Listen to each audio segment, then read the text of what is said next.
আজকে আমার নিবেদন কবি রুদ্র গোস্বামীর লেখা কবিতা কবিতা বলতে।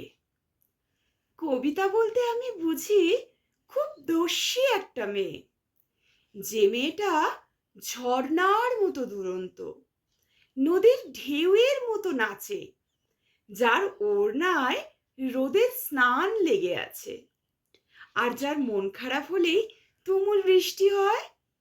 কবিতা বলতেই আমার মনে পড়ে যে মেয়েটার গা পাখির পালকের মতো নরম, চোখের কোণে তিল, যার হাতের আঙুলে ভালোবাসার গল্প লেগে আছে, আর যার মন ভালো থাকলে আকাশে খুব বড় চাঁদ ওঠে।